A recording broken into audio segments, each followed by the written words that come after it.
मौत हो गई है। हमास के वित्त मंत्री इजरायल की सरकार से सीज फायर की अपील कर रहे थे, लेकिन आज इजरायल की तरफ से किए गए एक रॉकेट हमले में उनकी भी जान चली गई। इजरायल के मीडिया का कहना है कि अब तक की कार्रवाई में हमास के 1500 से ज्यादा आतंकवादी मारे जा चुके हैं, जबकि गाजा पट्टी में इन हमलों की वजह से कुल मिलाकर 704 लोगों की मौत हुई है, जिनमें 143 बच्चे हैं।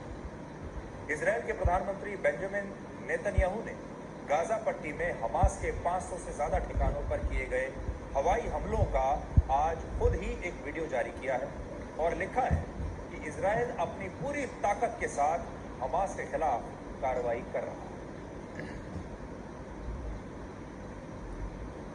इजरायल के इस वीडियो के जवाब में हमास के आतंकवादियों ने भी अपने एक अंडरग्राउंड मिसाइल स्टोरेज का वीडियो जारी किया है और इजरायल को यह बताने की कोशिश की है कि हमास इजरायल के हवाई हमलों से डरने वाला नहीं है। यानी ये जो वॉर है, ये वीडियोस का भी है जो इस समय सोशल मीडिया पर लड़ा जा रहा है। अच्छे हथियारों के साथ इस युद्ध को अच्छे वीडियो से जीतने की भी लगातार कोशिश दोनों तरफ से हो रही है, इजरायल की तरफ से भी और हमास की तरफ से भी। अब देखिए बड़ी बात क्या है, इस समय इजरायल एक घायल शेर की तरह है, क्योंकि इजरायल की पूरी दुनिया में जो छवि थी वो अपने इंटेलिजेंस के लिए जाना जाता था, अपने सर्विलांस के लिए जाना जाता था, अपने वॉरफेयर के लिए जाना जाता था, अपने ज़बरदस्त एंटी मिसाइल सिस्टम्स के लिए जाना जाता था और कहा जाता था कि इजरायल सबसे सुरक्षित देशों में से एक है। लेकिन हमास के आतंकवादियों ने एक ही दिन में पूरी दुनिया की और इजरायल की इस गलतफहमी को तोड़ दिया और इजरायल के इस सुरक्षा कवच को बहुत आसानी से फेंक दिया। अब इससे इजरायल की अपनी छवि बहुत खराब हुई है। इजरायल, आप जानते हैं, हथियारों का भी बहुत बड़ा निर्यातक है। जो लेटेस्ट गैजेट्स हैं सर्विलांस के, उनका बहुत बड़ा निर्यातक है। भारत जैसे देश इजरायल से बहुत सारे जासूसी सॉफ्टवेयर खरीदते हैं। आपको याद होगा पेगासस सॉफ्टवेयर, जिस पर हमारे देश में बहुत विवाद हुआ था, वो भी हमने इजरायल से खरीदा था। इजरायल का जो बॉर्डर मैनेजमेंट है और जिस तरीके से वो अपनी सीमाओं का सर्विलांस करता है, उससे पूरी दुनिया सीखती है। लेकिन सोचिए, इजरायल की ये लेटेस्ट टेक्नोलॉजी, उसकी मोसाद नाम की इंटेलिजेंस एजेंसी, ये सब के सब फेल हो गए और इससे इजरायल की जो छवि थी एक मजबूत राष्ट्र की, एक मजबूत सेना की, एक बहुत ही मजबूत इंटेलिजेंस एजेंसी की और हथियारों के एक बड़े एक्सपोर्टर की, उस छवि पर बहुत बड़ा पट्टा लगा है और इजरायल हमास के सामने एक बहुत ही कमजोर देश साबित हुआ। कम से कम एक दिन के लिए तो ऐसा ही हुआ।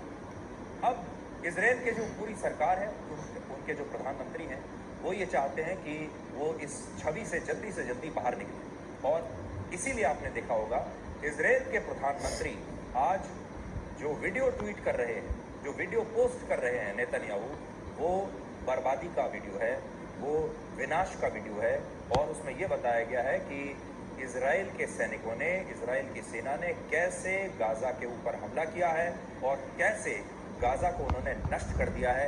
आप ये तस्वीरें देखिए। एक देश का प्रधानमंत्री जब इस तरह का वीडियो सोशल मीडिया पर खुद पोस्ट करता है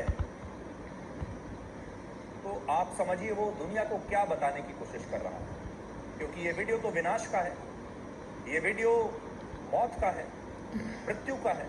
इस वीडियो में न जाने कितने बेकसूर लोगों की जान गई होगी, कितने नागरिकों की जान गई होगी, लेकिन एक देश का प्रधानमंत्री ये तस्वीरें पोस्ट करके पूरी दुनिया को ये बताने की कोशिश कर रहा है कि इजरायल बहुत शक्तिशाली है और एक दिन के लिए जरूर इजरायल की सेना हमास के आतंकवादियों से पिट गई थी, लेकिन अब इजरायल की सेना जबरदस्त बदला ले रही है।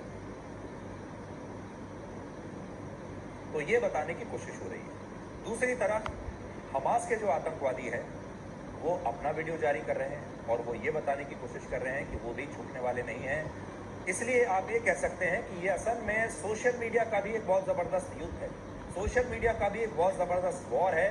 इस पर हम आगे आएंगे, क्योंकि हमास के आतंकवादी इजरायल पर हमला करने के लिए गाजा पट्टी के स्कूलों और अस्पतालों का सहारा ले रहे हैं इजरायल को बदनाम करने के लिए, और इन्हीं स्कूलों और अस्पतालों के आसपास और इन्हीं के प्रीमाइसेस में इन आतंकवादियों ने अपने अंडरग्राउंड मिसाइल स्टोरेज बनाए हुए हैं ताकि ये खुद को इजराइल के हवाई हमलों से बचा सके। अब ये जानबूझकर ये जितने आतंकवादी हैं, ये या तो स्कूलों के आसपास अपने अड्डे बनाते हैं जहाँ छोटे बच्चे पढ़ते हैं, अस्पतालों में अपने अड्डे बना लेते हैं, या फिर मस्जिदों में अपने अड्डे बनाते हैं, ताकि इजराइल की जो सेना है वो स्कूलों में और अस्पतालों में ये जानते हैं वो हमला नहीं करेगी, और अगर करेगी तो उसकी बदनामी होगी, क्योंकि पूरी दुनिया ये देखेगी कि कैसे मासूम बच्चों की हत्या कर दी गई।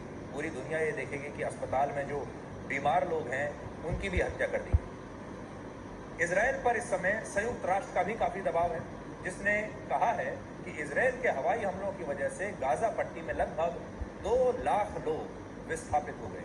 लेकिन दूसरी तरफ हमास के आतंकवादियों पर किसी का कोई दबाव नहीं है। तो जो खास बात है वो ये है कि जब युद्ध होता है, असल में वो 2 देशों की सेनाओं के बीच होता है, 2 सेनाएं आमने सामने होती हैं, उसे हम युद्ध कहते हैं। लेकिन इजराइल की जो सेना है और इजराइल की सरकार इस बार इसे युद्ध कह रही है, इसे कोई ऑपरेशन नहीं कह रही, ये युद्ध है। और युद्ध भी कैसा है, जिसमें एक तरफ एक देश की सेना है और दूसरी तरफ आतंकवादियों की सेना है। अब देश की सेना अपने कानून से चलती है, संविधान से चलती है, प्रोटोकॉल से चलती है, और आतंकवादियों की जो सेना है उस पर कोई कानून नहीं होता, उसके लिए कोई संयुक्त राष्ट्र नहीं है, उसके लिए कोई सरकार नहीं है, उसके लिए कोई कायदे कानून नहीं है। तो ये एक अजीब तरह की लड़ाई है जो इस समय दोनों की तरफ से हो रही है। और जो हमास है उनका जो सोशल मीडिया विंग है वो पूरी दुनिया की सहानुभूति ये कहकर लेता है कि कैसे इजराइल के सैनिकों ने छोटे बच्चों की हत्याएं की हैं, कैसे महिलाओं की हत्या कर दी, कैसे जो बड़े बूढ़े बुजुर्ग लोग हैं जो अस्पताल में थे उनकी हत्याएं हो गई। वो ये बताने की कोशिश करते हैं ताकि पूरी दुनिया की हमदर्दी उनके साथ आ जाए। तो इसलिए ये जो युद्ध है ये वीडियोस का भी युद्ध है। सेनाएं तो लड़ ही रही हैं, लेकिन दोनों तरफ की जो सोशल मीडिया की आर्मी है वो भी लड़ रही है। लगातार एक के बाद एक दोनों की फैक्ट्रियों से हर घंटे न जाने कितने वीडियोस निकल रहे हैं। ये देखिए, अब जब हमास के जो लोग हैं वो जब वीडियो जारी करते हैं तो वो इस तरह के वीडियो जारी करते हैं जिससे पूरी दुनिया को ये पता चले कि कैसे छोटे छोटे बच्चों की हत्याएं हो रही हैं, छोटे छोटे बच्चे मारे जा रहे हैं, कि पूरी दुनिया को दया आ जाए इनके ऊपर। तो इसलिए ये एक वीडियो वॉर भी है, ये एक सोशल मीडिया वॉर भी है। जानबूझकर इस तरह के वीडियोस बनाए जाते हैं, जानबूझकर इस तरह के वीडियोस निकाले जाते हैं, रिलीज किए जाते हैं। तो ये पूरी दुनिया के लिए देखने की बात है कि जो आप देख रहे हैं, जो वीडियोस आप देखते हैं, ये वीडियोस कोई ना कोई शूट कर रहा है किसी एक खास मंशा के साथ। ये आतंकवादी इजराइल के अब तक 900 नागरिकों की जान ले चुके हैं, जिनमें कई महिलाएं हैं जिन्हें पहले उनका बलात्कार किया गया और बलात्कार के बाद हमास के आतंकवादियों ने इन्हें जान से मार दिया। लेकिन हमास के इन अत्याचारों की ज़्यादा बात कहीं नहीं हो रही, और ऐसा इसलिए है क्योंकि हमास हथियारों के साथ नैरेटिव की भी लड़ाई लड़ रहा है।